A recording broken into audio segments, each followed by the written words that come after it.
Sometimes, you know, when you're together too much, it can kind of get a little annoying, but, you know. Only on the basketball court. We're very competitive people, so when it comes to, like, competition, we just kind of have beef.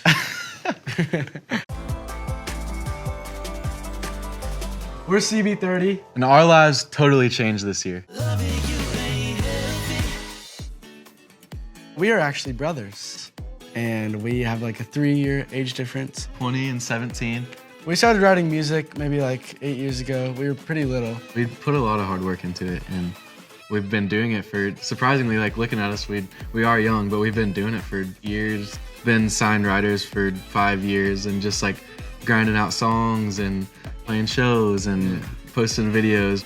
It's just definitely a grind, but like it's what we love doing. Like we would choose that over anything else. We grew up here in Nashville. Our dad is a songwriter here in town. He's written songs for Luke Bryan and Martina McBride and Darius Rucker. So just growing up, being in a household of music and just being in a town of music and just hearing demos in the car that our dad had written and having writers come in and out of the house, we just like, oh, we could do that too, maybe. So I wrote a couple songs with our dad, and Birdie came downstairs and started singing harmony like out of nowhere. Our dad being like, how is he singing the harmony part? Like I'd never taught him how to do that. When we weren't fishing and hunting with our dad, we were trying to write a song. We would go make appearances at our 12-year-old girlfriend's birthday parties and play him our song we wrote. I think that was our highlight of our career. Yeah, me too. Our first show was like a charity event. And that ended up being like the little clip that Luke saw that really sparked everything. Luke Bryan is actually one of our close family friends. We have grown up around him so long that we just started calling him Uncle Luke. He had no clue we sang. He was just like, oh yeah, these guys, like, they love football and running around at the farm hunting. But he was like, what, they sing?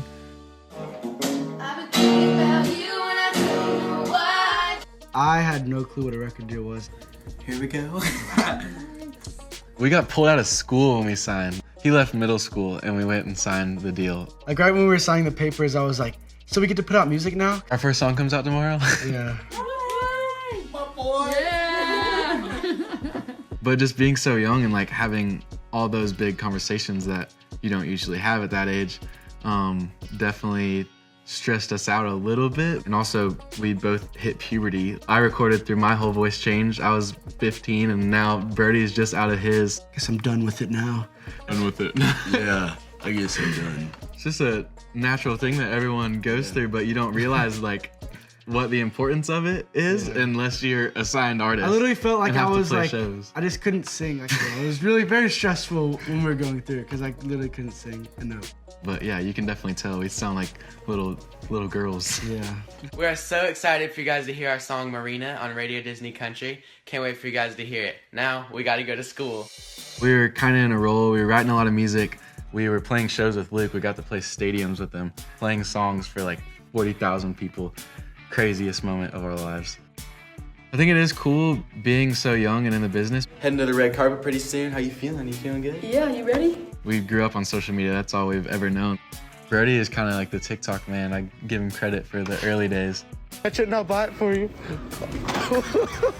But it was really cool that we went viral for like songwriting and singing our first time. So like that's what still people follow us for, which is really cool because I feel like people could have like misinterpreted it and been like, oh, these are like pranksters.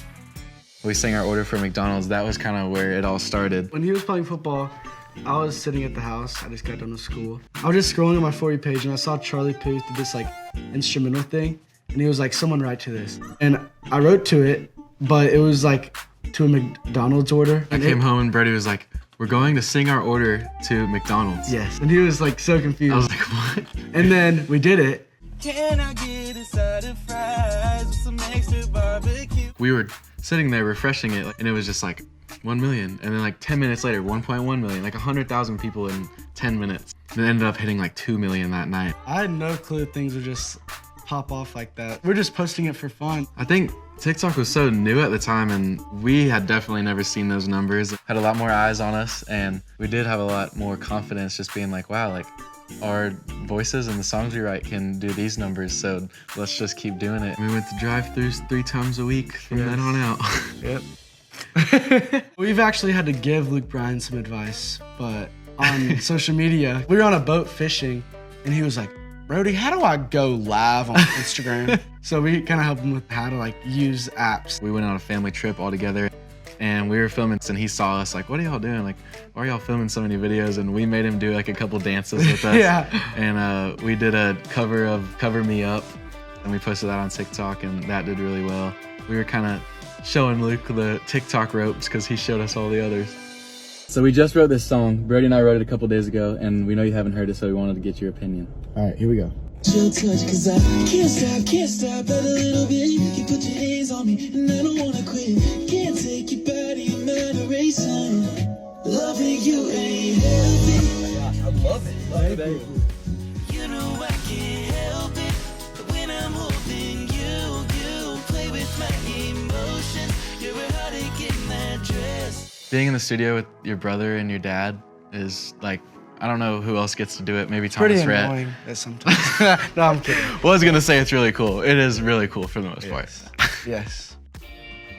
What's up, guys? Here in the studio, writing a song. Really, Gotta get really, one really. started. For sure, yeah. He's always been like a better songwriter than me. So like I just take advice from him. Like when we're writing together, I like watch what he does and just like kind of learn from him. And then his style, I don't really take much from because it's horrible. So yeah. I was about to say that's the nicest he's ever been to me. I knew we had to get one roast in there. Yeah. We have just like stuck with it this whole time. And I don't feel like in any rush to like make anything crazy happen. We're just getting all the right stepping stones in place and writing the right songs. Just more mature songs and songs we connect to more. So like this next batch of music we're just like really proud of. It's kind of like a new sound that we found that we feel like is gonna be our deal for the next however many years. I wanna feel every turn. Some love in this learning curves. It is really cool to see like how many more streams there are and how many more people are listening and more people posting about the So song. we're just like trying as hard as we can to like figure out better videos. We're always trying to one up the last video, Yeah. trying to influence people's lives in a positive way. Yeah. So if that's our job, then we're lucky. It's kind of crazy, but I love it.